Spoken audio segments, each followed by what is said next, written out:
별로 즐겁지 않은 내용으로 말씀을 시작해야 되는데요. 나중에 즐거운 이야기로 갑니다. 걱정하지 않으셔도 되는데 올해였죠. 2019년 5월 26일에 한국 제주도에서 끔찍한 일이 벌어졌죠. 아마 아시는 분은 아시겠지만 고유정 씨라고 하는 분이 이제 그의 남편을 살해하는 아주 비참하게 살해하는 사건이 벌어졌고, 그리고 그것과 맞물려서 자기의 그 의붓 아들이라고 하는 그 현재 남편의 아들을 또 이제 질식사를 시키는 그런 일이 있었습니다. 이분이 나중에 체포가 될 때, 경찰에 체포가 될 때 얼굴 표정을 보면은 기가 막히죠. 내가 뭘 잘못했는데 그러세요? 이렇게 금시초문인 사건을 듣는 것처럼 그렇게 잡혀갔습니다. 지금도 뉘우치는 마음이 없습니다. 별로. 그래서 이제 지금 법정에서 이제 진행이 되고 있는데 선고를 못 해요. 사람들은 뭘 선고하고 싶어 하냐면 대한민국 국민은 이구동성으로 사형을 선고하고 싶어 합니다. 사람이 지금까지 봤던 어떠한 살인범보다도 또 잔인한 살인범이었기 때문에 제가 여기서 다 설명을 드릴 수가 없어요. 그래서 그냥 그렇구나 이렇게 생각하시면 됩니다. 이 고유정 씨가 그러면 죄를 뉘우치지도 않고 그다음에 굉장히 죄질이 약하기 때문에 지금 현재 분위기는 사형으로 가는 분위기인데 아직 결론은 나지 않았어요. 아직 이제 구치소에 수감되어 있는데 이분이 최근에 기가 막힌 말을 했어요. 그 법정에서 독방을 달라는 거예요. 독방. 그러니까 다른 사람들하고 같이 있고 싶지 않으니까 독방을 달라. 독방의 개념. 여기 독방 사진 하나 갖고 왔습니다. 독방 여기 보시면은 그림에 나와 있는 독방은 지금 이 독방은 좀 넓은 편이고요. 보통은 이제 1.2평인가 굉장히 좁아서 다리 뻗고 누울 수는 있지만 움직이는데 제한이 따를 정도로 있고 이제 화장실 하나 있고 얼굴 씻을 수 있는 뭐 그런 시설 하나 있는 그게 다죠. 거기에서 이제 지내는 거예요. 근데 그 시간이 뭐 2주, 뭐 한 달 이렇게 갈 수 있는데 보통 여기 가는 이제 목적은 두 가지가 있어요. 하나는 이제 가고자 하는 사람들이 가는 것은 거기서 자유를 느끼고 싶어 하는 거죠. 혼자 있고 싶은 거예요. 그래서 자기도 거기 가서 좀 레스트를 해야겠다 이거예요. 주장하는 것이. 기가 막히지 않으세요? 근데 그러니까 법정에서 감사하게도 no thank you 한 거예요. 그래서 못 가게 됐지만 그거 원하는 그런 그게 한 가지가 있고 또 하나는 아주 죄질이 그 교도소 안에서 행동이 안 좋아서 사람들을 해하거나 이렇게 될 수 있는 사람도 있잖아요. 그런 사람들이 거기에 가둬둬서 정신교육을 시키고자 하는 거죠. 독방은 이제 두 가지 역할을 하는데 보통 그 한국의 법에 의하면은 독방은 원래 모두가 독방에 들어가는 것이 법이래요. 원래 형법에 보면 모두가 독방에 들어가는 것이 법이라는 거예요. 원래는. 근데 왜 같이 이렇게 혼거라고 그러는데 함께 거하는 그런 일이 일어나냐면은 그 시설이 너무 적다는 거예요. 안타깝게도 범죄자가 너무 많아서 시설이 커버를 못하니까 들어가는 거라는 거죠. 그런 상황이라고 합니다. 그러니까 법은 원래는 독방이래요. 근데 독방이 갖고 있는 이제 의미는 이제 저런 무자비한 사람이 자기만의 어떤 이기적인 어떤 자유를 누리기 위해서 죄책감 하나 없이 그렇게 쓰려고 하는 수단이 될 수도 있지만 저게 들어갔다 온 사람들이 이제 바뀌는데 어떻게 바뀌냐면 정신이 막 이상해지는 거예요. 폐소공포증이라고 혹시 들어보셨죠? 폐소공포증. 그러니까 갇힌 공간에 들어가지 못하는 거죠. 그러니까 뭐 예를 들면은 MRI 같은 거 저희가 찍다 보면은 이제 이게 그 기계가 이렇게 굉장히 붙어 있잖아요. 그래서 눈을 뜨면은 눈앞에 기계가 있으니까 막 정신이 없잖아요. 그래서 그런 사람들은 이제 다른 방법으로 찍잖아요. 이제 그런 것들 폐소공포증 거기에 걸리기가 굉장히 쉽고 그다음에 기억 상실증 같은 거, 정신병 이런 것들이 이제 걸리기 쉽다고 그래요. 왜냐하면 혼자 있기 때문이죠. 그러니까 지금 제가 이 독방에 대한 말씀을 드리는 이유는 이제 혼자 있음에 대한 것을 말씀드리려고 하는 건데 고유적 문제가 아니고요. 근데 이 혼자 있게 되면은 자유를 누릴 수 있는 것은 맞지만 어떤 의미에서 그러나 시간이 지나면 그 자유를 누리는 것에서 그 회의를 느끼게 돼요. 어떤 의미에서 그럴까요?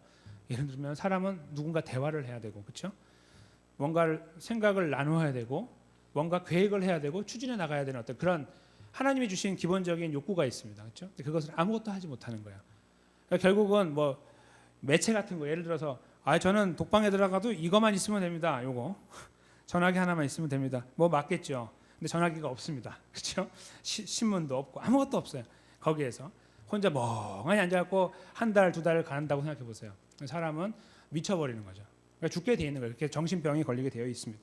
하나님이 만든 사람은 그러므로 함께 하도록 존재를 만든 거예요. 그래서 아담 이후에 하와를 창조하시고 그래서 그 관계를 형성해 나가신 거예요. 그것이 비단 부부간의 관계를 말하는 것이 아니라 모든 사람의 관계를 말하는 거죠. 함께 가야 되는 존재로 만든 거예요. 그래서 저희가 있잖아요. 오늘 이제 읽어 나가게 되는 본문을 보면서 이제 굉장히 좋은 느낌을 받게 돼요. 그리고 이것이 저에게 큰 교훈을 준다고 생각할 수 있습니다.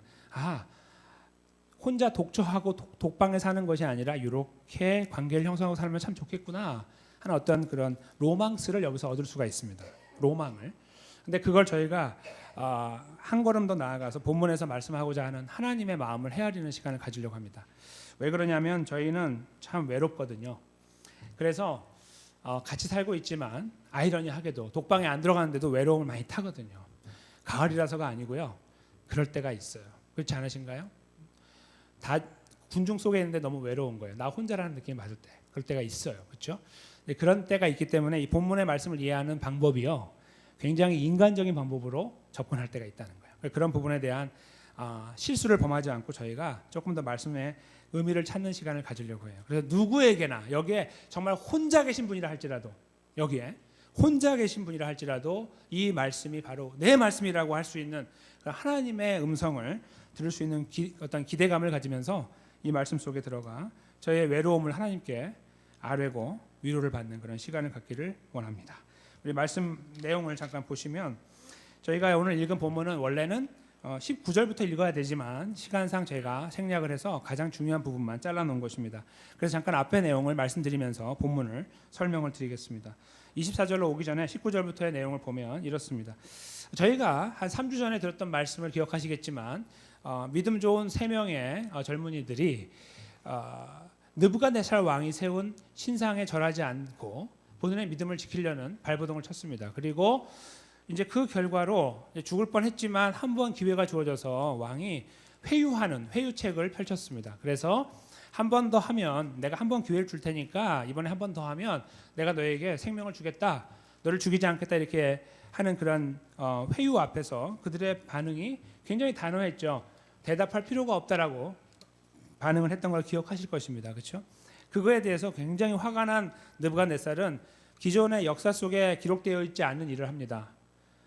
이 여기에 있는 화덕이라는 거, 이 불가마 이거는 때로는 이제 그 도자기를 굽는 이런 걸로 생각할 수 있잖아요. 근데 그것도 하지만 이제 실제로 이제 심지어는 사람의 벌을 줘서 태우기도 하는 그런 것도 하는 되게 무서운 어떤 형벌의 틀이기도 했어요 당시에.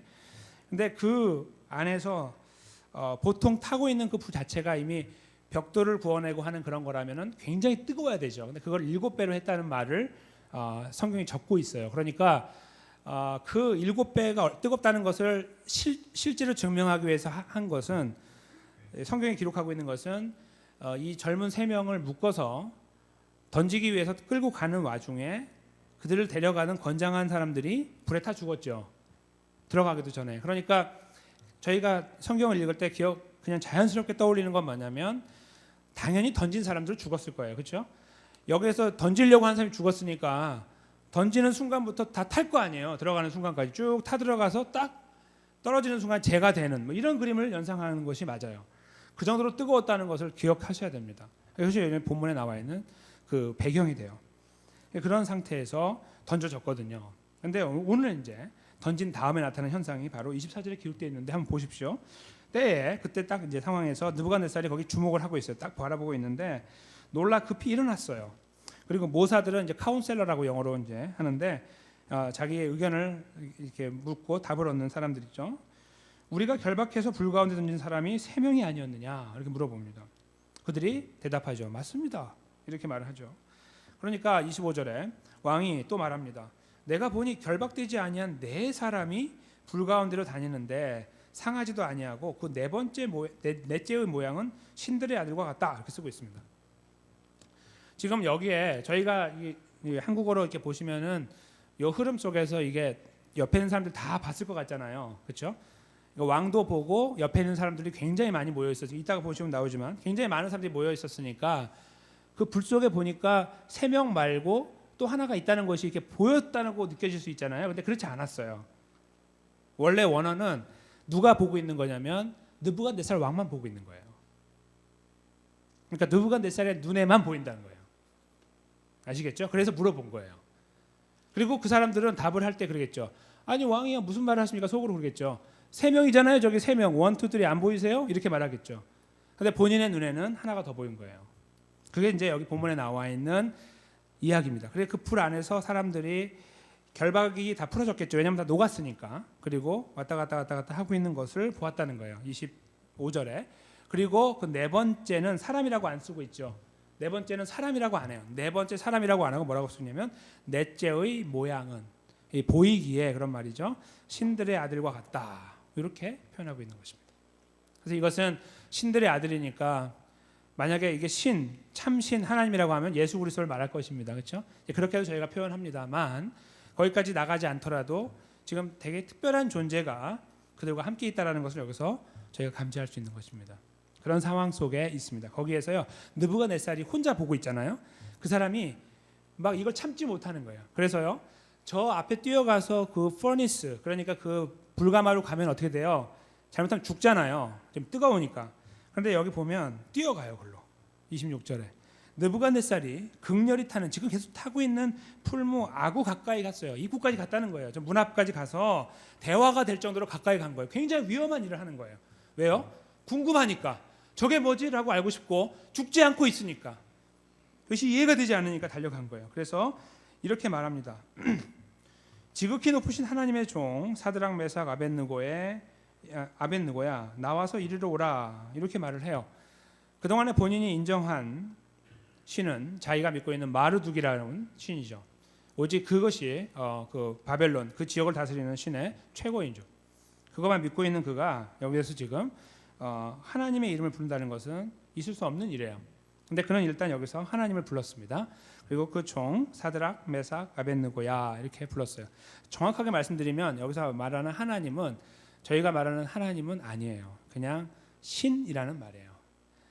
근데 단수로 쓰여 있어요. 그래서 번역할 때 하나님으로 번역한 거죠. 그런 의미에서 하나님이라고 해도 과언은 아닌데 일단 이 머릿속에서 사드락 메삭 아벳느고가 믿고 있는 그 신의 이름이 하나님이니까 여기서도 하나님이라고 부른 거예요. 그렇게 생각하시면 되겠습니다. 하나님 믿어서가 아니고요. 그래서 그를 부르고 나오라고 해서 그들이 불 가운데서 나왔다라고 26절에 쓰고 있습니다. 지금 여기까지 상황을 보시면 무슨 그림을 보는 것 같지 않으신가요? 영화도 조금 표현하기 어려운 만화를 보는 것 같아요. 그렇죠?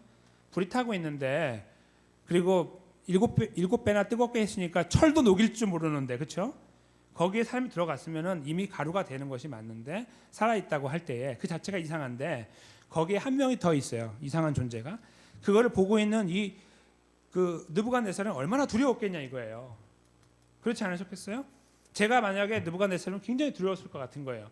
왜냐하면 죽어야 되는데 죽지 않고 있을 뿐만 아니라 그 옆에 또 하나가 있다고 할 때 막 귀신이 막 씌인 것처럼 걱정이 되고 근심이 되지 않았겠냐는 거예요. 왜냐하면 특별한 역사니까요. 그러니까 불이 무섭지 않게 뛰어간 거고 그 앞에서 그들을 불러내게 된 거예요. 그것이 바로 여기까지 이야기입니다. 그런 다음에요. 27절에 보시면 거기 모이는 사람들이 나오는데요. 방백, 수령, 도백, 또 왕의 모사들 이렇게 말하는데 이걸 오늘날로 바꾸면 이래요. 지방 장관, 조금 더 이해가 편하시죠? 지방을 다스리는 장관들, 그다음에 대신들, 그다음에 총독들, 그리고 측근들이에요. 이게 지금 여기서 말하는 사람들, 제일 가까운 사람들이 다 모여서 이들이 무엇을 했죠? 이들이 무엇을 했어요? 바로 그 신에게 절을 해서 목숨을 부지하고 있는 거잖아요. 그러니까 목숨을 부지하고 있는 그 사람들이 세 명이 어떻게 녹아서 다 없어져 버리는가, 그거를 지금 관심 있게 보고 있었다는 거예요. 그런 상황. 그 모두가 보고 있는 가운데 어떻게 됐습니까? 이 세 사람이 나왔는데 보니까 27절에 아무것도 그 불의 영향권 안에 들지 않았어요. 영어로 그렇게 써 있어요.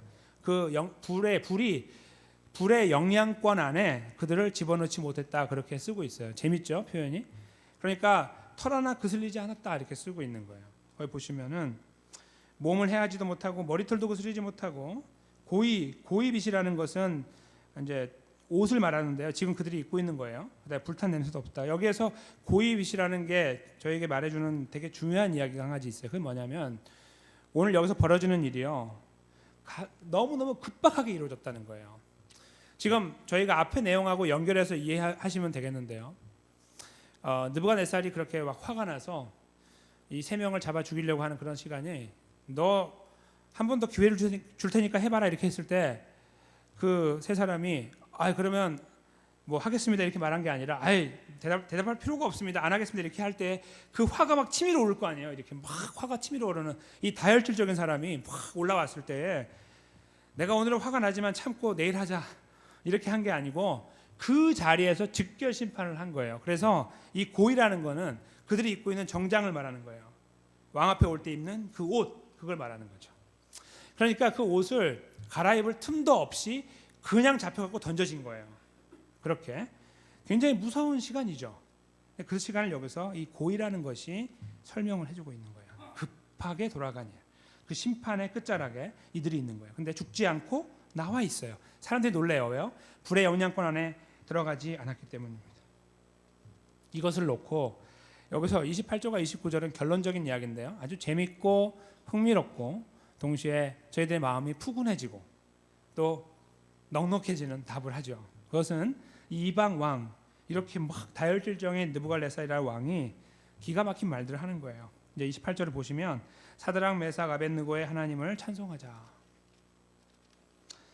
그가 그 사자를 보내서 자기를 의뢰하고 그 몸을 버려서 왕의 명을 거역하고 하나님 밖에는 다른 신을 섬기지 아니하며 그에게 절하지 아니한 종들을 구원했다. 이렇게 이유를 달고 있습니다. 이게요 지금 굉장히 많은 여기에요 이 짧은 한 절 안에 주어 동사 이게 6개나 들어 있어요. 정확하게 7개. 그러니까 굉장히 많은 말들이 여기 들어 있는 건데 제가 그거를 잠깐 말씀드리면 이래요. 첫째로 그들이 하나님을 의뢰했다라는 말이에요. 하나님을 의뢰했다. 이 말은 하나님을 신뢰했다는 말이에요. 더 편안한 말은 하나님을 신뢰했다, 믿었다 그런 말이고요.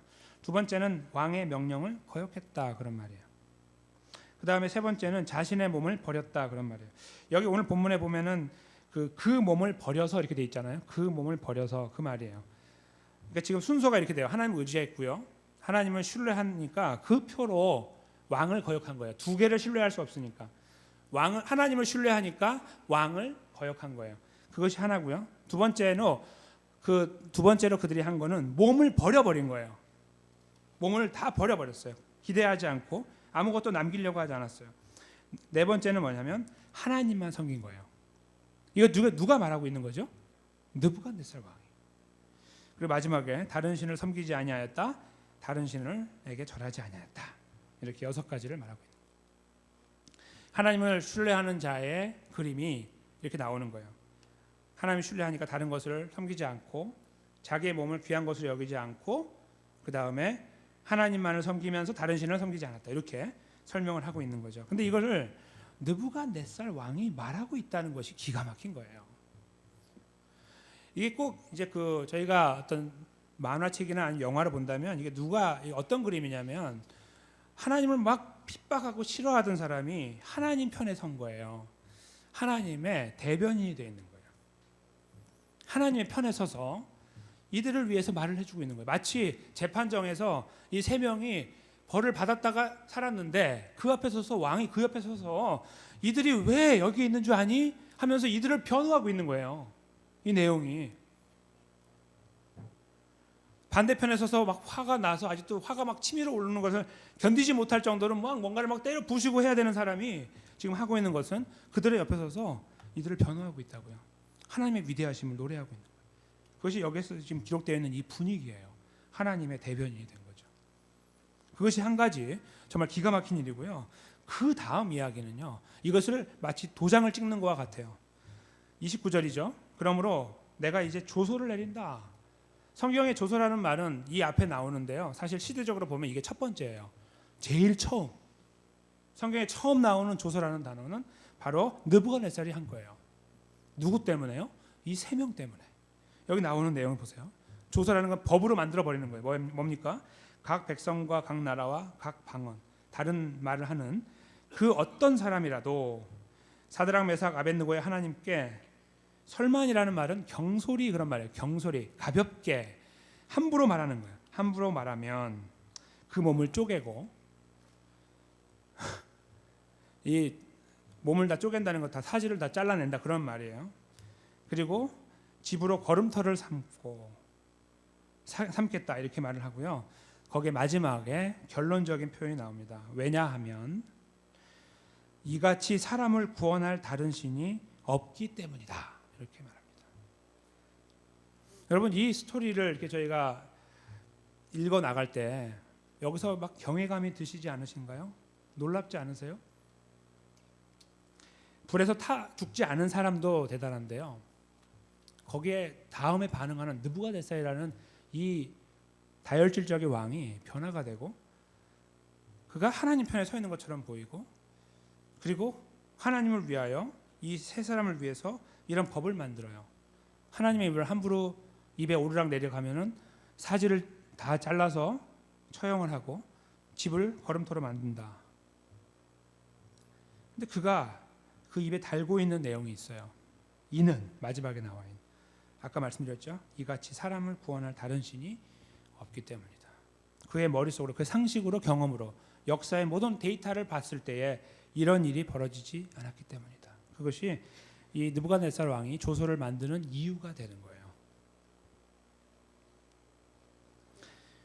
그런 의미에서요. 오늘 이 조서는 참 기가 막히고 감사한 일이기도 하지만 저희가 이제 이것을 조금 약간 방향을 좀 틀어서 이제 말씀을 조금 약간 마무리하는 쪽으로 이렇게 틀어간다, 정리하는 쪽으로 간다면은 이런 생각을 해보게 돼요.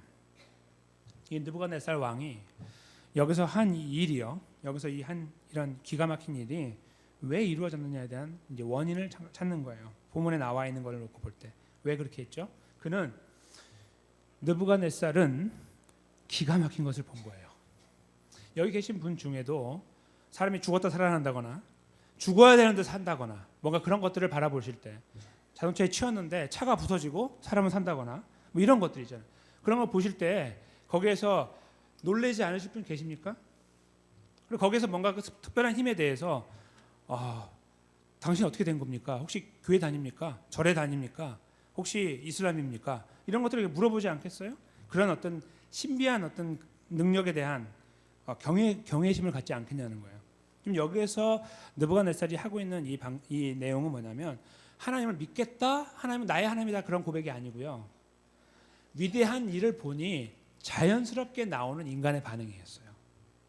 그래서 그 앞에서는 이런 방구 잘못된 말을 할 수도 없어요. 두렵기 때문에. 죽여도 죽지 않는 거잖아요. 칼로 찔렀는데 안 죽는 거예요. 다른 말로 하면. 총으로 아무리 쏴도 죽지 않는 거예요. 오늘날로 바꾸면. 이 불에 넣는데 죽지 않았다는 말은 여러 가지 방법을 통해서 막 차로 밀든지 어떻게 하든지 사람을 죽이려고 하지만 아무리 해도 안 죽어요. 그 앞에서 허허 하고 웃을 사람이 누가 있습니까? 두렵고 떨죠. 그렇죠? 여기 지금 느부갓네살은 바로 그런 상태에 있는 거예요. 그러니까 자기도 모르게 자기 입을 열어서 하나님을 찬양하고 있어요. 그리고 그 하나님을 위해 법을 만들고 있는 거예요. 한편으로는 느부갓네살을 보면서 박수를 치고 하나님의 위대하심을 노래할 수 있지만 저는 그 단계를 저희가 넘어가야 되는 거라고 생각이 들어요. 왜냐하면요, 하나님 백성들의 삶이 이렇게 항상 드라마처럼 무쌍하지 않기 때문입니다. 예를 들어 순교를 당하려고 준비하고 순교의 자리에 섰는데 사자가 뛰어들어서 물었는데 살아나요? 아니요, 다 죽었어요. 저희가 나중에 다니엘에서는 새로운 역사를 보긴 하겠지만 그거는 성경에 나와 있는 매우 굉장히 드문 케이스예요. 물론 지금도 그런 일이 벌어지지만요. 그러나 굉장히 드물어요. 보편적으로 저희는 그래 내가 주님을 위해 순교하겠다 그러면 그냥 죽는 거예요. 그게 우리의 삶이죠. 그렇게 본다면 여기에 나와 있는 이 느부갓네살의 반응의 근거가 되는 이 기가 막힌 역사들은 그것을 놓고 하나님을 노래하는 이런 일들을 저희가 별로 좋아할 필요가 없다라는 생각을 해봐요.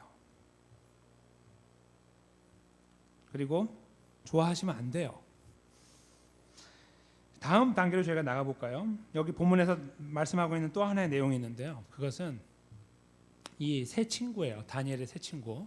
사드락, 메삭, 아벳느고, 하나냐, 미사엘, 아사랴라고 하는 원래 이름이 그렇죠. 하나님 중심적인 이름을 갖고 있는 그들이 믿음의 걸음을 걸을 때 처했던 상황에 대한 생각입니다.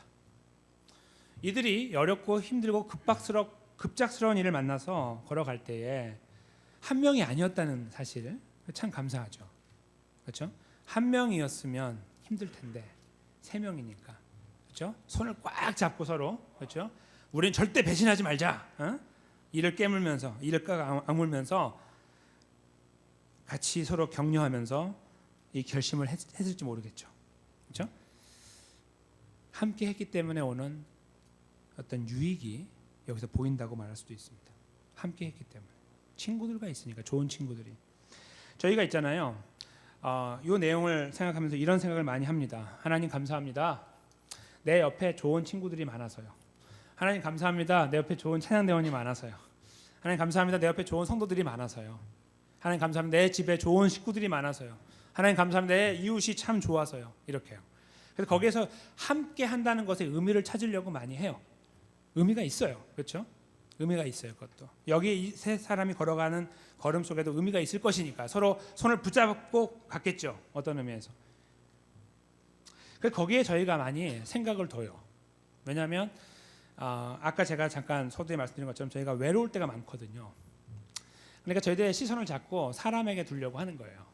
주변에 좀 나를 더 이해하려고 하는 사람이 있으면 좋겠다. 그렇죠? 내 편에 좀 서서 나를 좀 도와주려고 하는 사람이 있겠다. 이런 거예요. 그래서 그런 사람을 만나면 너무 반갑고 거기에 모든 것을 걸고 싶을 때가 있어요. 그렇지 않으신가요?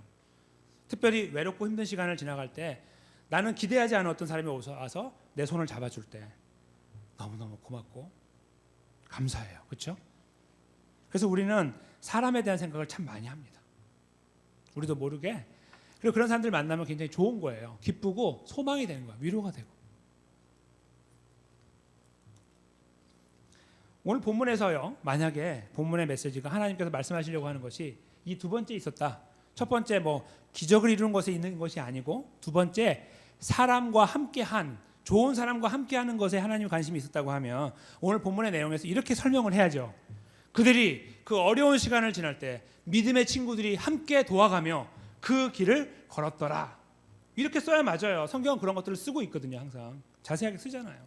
얼마나 자세합니까? 오늘 내용에. 그 내용이 빠져 있어요. 하나님은 거기에 관심이 없다는 거예요. 오늘 본문의 관심은 다른 데 있어요. 바로 그 불 구덩이 속에 있던 네 번째 존재에게 있는 거예요. 그들이 그 안에 들어가는 과정이 좀 믿음의 고백을 잘 했고 하나님께 신실한 사람이었기 때문에 그들이 살아났어요? 아니요. 그들이 거기 들어갔지만 던져지는 순간부터 마지막 나올 때까지 그들과 동행하는 한 분이 계셨죠. 바로 하나님이십니다. 하나님께서 하나님의 존재를 직접 그곳에 보여주셨는지 예수님을 통하여 아니면 천사였는지 저희가 분별할 수 없습니다만 그러나 하나님의 함께하심을 눈으로 볼 수 있도록 하셔서 기록을 하신 거예요. 누구만 봤습니까?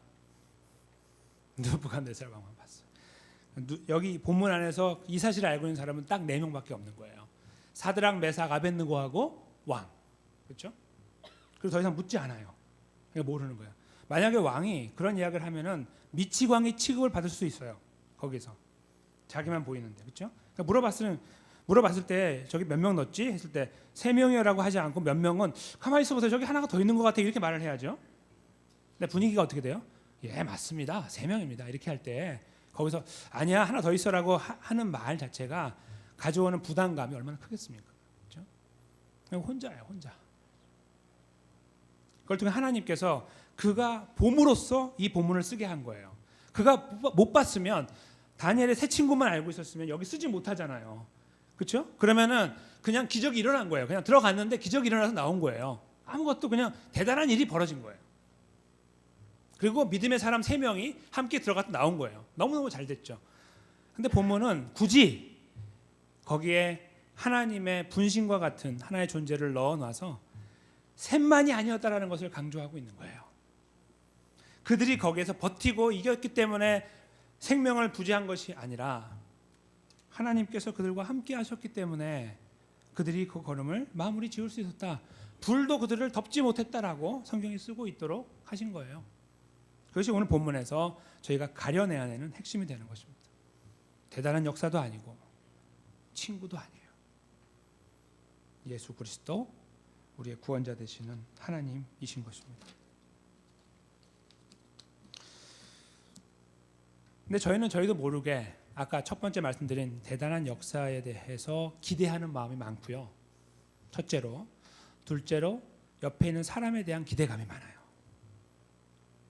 그래서 이렇게 생각합니다. 하나님, 제 옆에는 왜 사람이 없습니까? 제 옆에는 왜 나를 위로하는 사람이 없습니까? 이렇게 우리가 기도할 때가 있어요.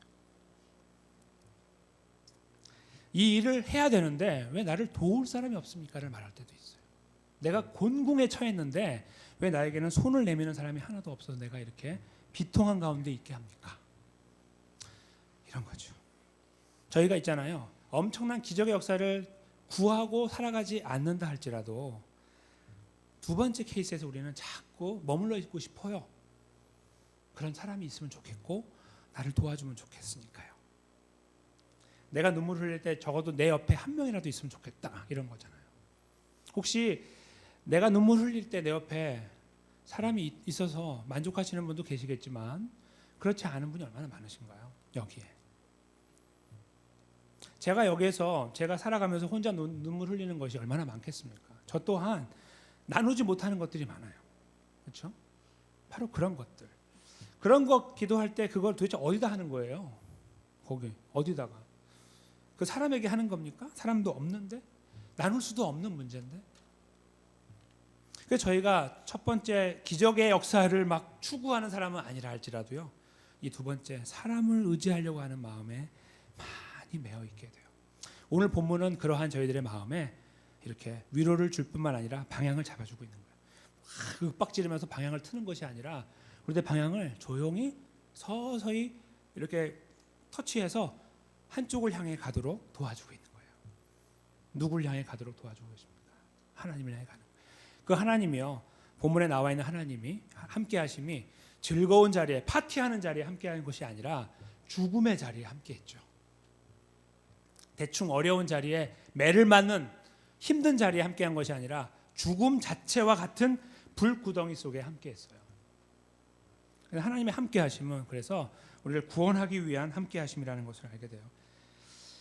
예수 그리스도가 오신 날을 기념하는 크리스마스, 그날이 예수님 오신 날이 아니죠. 12월 25일은 예수님 오신 날이 전혀 아닙니다. 예수님 오신 날을 기념하기 위해 만든 그냥 전통에 의한 날이에요. 근데 12월이 되면 이제 오늘 찬양 시간에 나왔던 찬양처럼 그렇죠? 저희는 이제 서서히 그 날을 생각합니다. 예수님 오심에 대해서. 예수님 오실 때 하나님께서 예수님께 두 가지 이름을 주셨죠. 한 가지는 구원자라는 의미의 예수를 주셨고 또 하나의 이름은 임마누엘을 주셨습니다. 그렇죠? 하나님이 우리와 함께 하신다. 구원의 역사를 설명하는데 왜 하나님은 임마누엘이라는 이름을 주셨을까요? 그냥 구원자로 촉하지 않으세요? 충분하잖아요. 구원자가 태어난다, 그분이 역사하여 구원한다 이렇게 설명해도 다 끝났는데 왜 하나님은 임마누엘을 또 주셨냐는 거예요. 예수님께. 구원의 역사는 저 위에 천국에서 낚시하듯이 이렇게 던져가지고 뭔가를 대충 건져내는 이런 일이 아니에요. 하나님이 뛰어든 역사예요. 하나님 당신이 그 자리에 뛰어들었어요. 어떤 것처럼요? 오늘 불구덩이처럼 뛰어드신 거죠. 하나님을 향한 신뢰를 넣어준 그 세 사람은 무슨 일이 벌어질지 모르고 그냥 하나님만 바라봤어요. 주변에 아무도 없었어요. 그리고 아니나 다를까 불 속에 들어가는데 7배를 뜨겁게 했어요. 자기를 던진 사람이 죽었어요. 그런데 살았어요. 거기에 누가 계셨어요? 하나님의 존재가 함께 하셨어요. 바로 그와 마찬가지예요. 뛰어드셨어요. 죽음의 자리에 뛰어드셨습니다. 예수님의 십자가는 즐거운 자리가 아닙니다. 모든 것을 성취하기 때문에 파티를 여는 자리가 아니라 하나님 스스로 가장 낮은 자리에 오셔서 우리의 죄를 걸머지시고 죽으신 자리예요. 인생 인류 역사에서 가장 비참한 자리입니다. 그 자리를 마다않고 걸어가셨어요. 왜요? 마태복음 1장 23절 말씀처럼 보라 처녀가 잉태하여 아들을 낳을 것이요 그 이름을 임마누엘이라 하리라 하셨으니 이를 번역한즉 하나님이 우리와 함께 계시다 함이라. 이 말씀을 오늘 본문에서 보여주었던 이 말씀을 똑같이 가지고 완성하기 위하여 예수님은 친히 이 자리에 오셨고 친히 그 걸음을 완성해 주셨고 친히 그 걸음을 걸어가셨기 때문입니다. 저희들의 관심이 그래서 있잖아요. 함께함의 힘이라는 제목의 말씀을 생각할 때 다른 어떤 기적이나 역사들, 번듯한 일들, 하나님을 증명할 것 같이 보이는 일들 그런 것들이 함께하는 것이 힘이 있다는 것이 아닌 거. 그걸 먼저 기억하셔야 되고요. 둘째로는 사람이 내 옆에 함께하기 때문에 그것이 나에게 힘이 되고 위로가 된다는 것에 저희가 빨리 그 생각을 던져버려야 됩니다. 그리고 저희는 이 말씀에서 그렇게 추구하고 있는 하나님을 향하여 우리들의 마음을 집중하도록 만드는 이 말씀을 제대로 이해하면서 우리의 삶의 함께함의 존재가 되시는 대상이 되시는 예수 그리스도께 다시 귀를 기울여야 됩니다. 그리고 삶의 의미와 가치와 보람과 모든 능력이 거기에 담겨 있음을 고백하는 자리에 서야 돼요. 그것이 바로 하나님 백성인 저희들이 할 수 있는, 저희만 할 수 있는 유일한 고백입니다. 그리고 우리가 늘 간직해야 되는 고백이에요. 21세기를 살아가면서 외로움이 점점 더 극대화되고 있는 21세기죠. 전화기 하나면 사람이 없어서 살아가는 사회잖아요. 그렇죠? 사람과 대화가 끊어지고 단절되어지고 서로 이해하려는 것도 떨어져 나가는 그런 시대 속에 살면서 친구를 찾고 나를 위로하는 자를 찾는 그 목마름을 계속해서 한없이 추구해 나가는 걸음이 아니라 나의 걸음은 목마름을 한 번에 해결해 주신 예수 그리스도, 나를 구원해 주신 예수 그리스도를 나의 동반자로 삼아 함께하고 계시는 그 사실을 감사하고 기뻐할 수 있는 그 걸음의 자리에 저희가 서야 한다는 것입니다. 그렇게 걸어갈 때요, 저희는 예수님의 이런 말씀을 동의할 수 있어요. 예수님이 뭐라고 저에게 말씀하셨냐면 나와 함께 걸어가면 승승장구다, 걱정하지 말아라 하고 말씀하신 것이 아니고 이렇게 말씀하세요. 요한복음 16장 33절인데요. 이런 여러 가지 일들을 내가 너희에게 이르는 것은 너희로 내 안에서 평안을 누리게 합니다. 뭐라고 하시냐면 너희가 앞으로 살면서 굉장히 힘들 거야 라고 말씀했어요. 근데 왜 이런 말을 하는 줄 아냐? 너희가 내 안에서 평안을 누리게 합니다. 말이 안 되잖아요. 그런데 이유가 나와요. 세상에서 너희가 환난을 당하나 담대하라. 왜요? 내가 세상을 이기었기 때문이다. 이렇게 말씀하십니다. 저희가 예수 그리스도가 나와 동반하시는 동반자의 자리에 세워주신 유일한 분이다 하는 사실을 고백할 수 있다면요, 이 말씀을 이해할 수 있는 거예요. 이 말씀을 저희의 눈이요, 왜냐하면 잘되고 잘못되는 일에 연연하지 않거든요. 첫째로. 둘째로 내 옆에 있는 사람이 어떤 사람이냐에 연연하지 않거든요. 저는 외롭지 않거든요.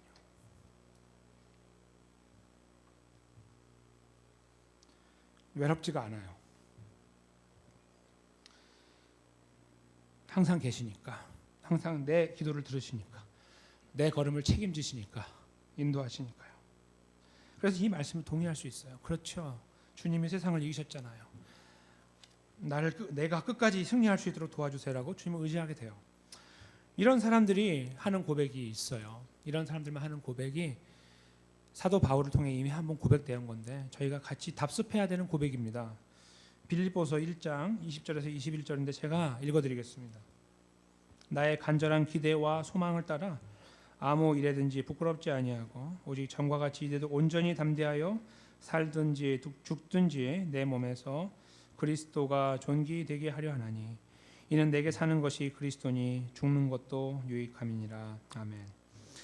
하나님이 우리의 주인이라 또 예수님이 나의 구원자 되신다는 사실을 참으로 고백하는 사람들은 이 관점이 완전히 바뀌게 됩니다. 이 땅에 살아가는 삶을 포기하는 건 아닌데요, 이 삶에 저희가 얽매이지 않아요. 왜요? 우리는 천국 백성이거든요. 미국 시민권을 받은 분이 한국에 잠깐 체류할 수 있어요. 그렇죠? 그러나 그분들은 끄떡없어요. 북한에 가도 건드리면 어떻게 해요? 미국이 가만 안 있죠. 끄떡없습니다. 북한에 살지만 나 죽었다 생각하지 않아요. 날 구해줄 거라고 생각하지. 우리 하나님의 나라의 시민권을 갖고 있는 하나님의 백성입니다. 이 땅을 살고 있지만요, 저희가 여기 호락호락 넘어가면서 북한에 있는 미국 시민권자처럼 대충 거기 복종하고 살아갈 필요가 없는 거예요. 그것처럼 우리가 이 땅에서 그렇게 호락호락 넘어갈 필요가 없다는 거예요. 우리는 달라요. 여러분의 삶 자체가 다른 것이 아니고 우리는 너무 부족한데요, 우리를 붙잡고 계시는 분이 다르잖아요. 그렇죠? 우리의 구원자가 달라요. 우리를 위해 이 땅에 오셨어요. 우리를 구원하셨어요. 그리고 우리를 떠나지 않고 계시고 우리 삶을 지키신다고 약속하시고 그것을 지금까지 변함없이 지키고 계시는, 다 떠나도요 우리를 끝까지 지키시는 분이세요. 그분이 우리의 삶을 책임지고 인도하실 뿐만 아니라 우리의 삶을 격려하세요. 끝까지 하나님 백성의 걸음을 포기하지 말도록. 오늘 우리가 짊어져야 되는 삶의 숙제가 어떤 것이 있는지 모르겠습니다. 당장 기적이 일어나면 좋겠는 일, 뻥뻥 터지는 역사들이 일어나서 하나님을 증명해 주면 좋겠고, 봐라 하나님 살아계시지라고 하는 일들이 많으면 좋겠는지 모르겠습니다. 참 그런 일이 많아요. 그렇죠? 너무 힘드니까. 몸도 힘들고 마음도 힘들고 환경도 힘들고 관계도 힘들잖아요. 경제도 힘들고. 그래서 그럴 때가 참 많은데,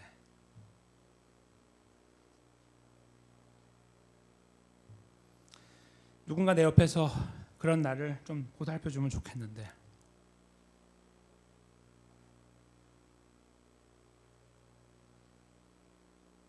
저 사람은 그렇지 않아 보이는데 나는 왜 이럴까라고 느껴지는 부분들도 우리 안에 있어요.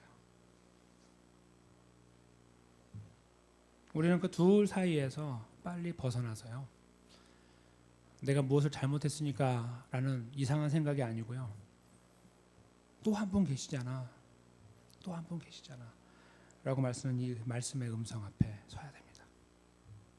또 한 분 계시잖아,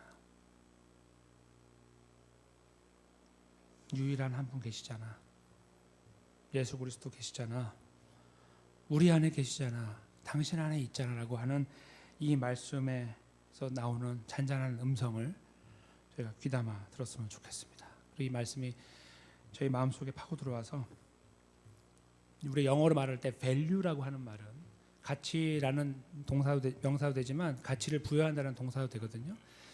우리가 value 하는 거죠. 그 가치를 인정하는 거예요. 주님의 함께하심이 허접한 이야기가 아니라 나의 삶의 모든 것입니다.